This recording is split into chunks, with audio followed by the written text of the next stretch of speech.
the the fact of the matter is, I can recognize the physics of a situation where you have people living under apartheid. Hamas was elected like over 20 years ago. More than half the population of Gaza are people like younger than 18 years old, right?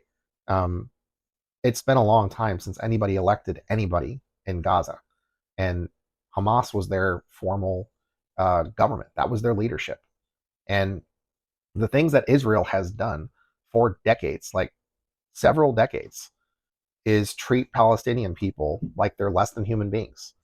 They have different rules for them. They have different restrictions for how they can move about. They're not allowed to leave. It's an open air prison. It's the world's worst kept secret, and they've cut their power off many times. They've cut aid off multiple times. They've cut food off multiple times, and now they're starving them and they're bombing them. And their snipers have been trained and engaged for years in shooting off the legs of children. They have like the largest like child amputee population in the world. They have like a big factory there where they produce the artificial limbs because of this, because of Israeli snipers. So I have no love lost for the Israelis that are brainwashed. They're brainwashed by fascists to see Palestinians as less than human, and Israel wants to be an ethnostate, and I can't get on board with that. I just can't.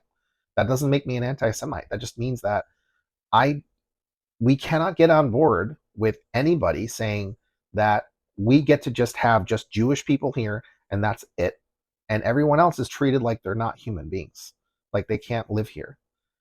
It doesn't make sense in a world full of so many different types of people who have had a lot of success with collaborating with each other, sharing each other's cultures, and getting along mostly fine. It's just these radical people, these fundamentalist type people, that are the real issue, and that should be off the table. And anybody who is like more, the majority of their population is saying they're fine with the genocide and they don't really want it covered anymore. That their side, like the Palestinian side, doesn't need to be covered. That's disgusting. And people around the world are starting to see Israel for what it is. It's a pariah state, and the United States is in lockstep with them, and it's terrible. It's bad for everybody. And now we're potentially in a conflict where it could literally draw in the rest of the world or a good chunk of it. And that's dangerous. And again, like that is because people have gone rabid fascist, and it's just like Israel is a settler colonial project, just like America was when it started. We killed off so many of the American Indians and we siloed them. We broke treaties.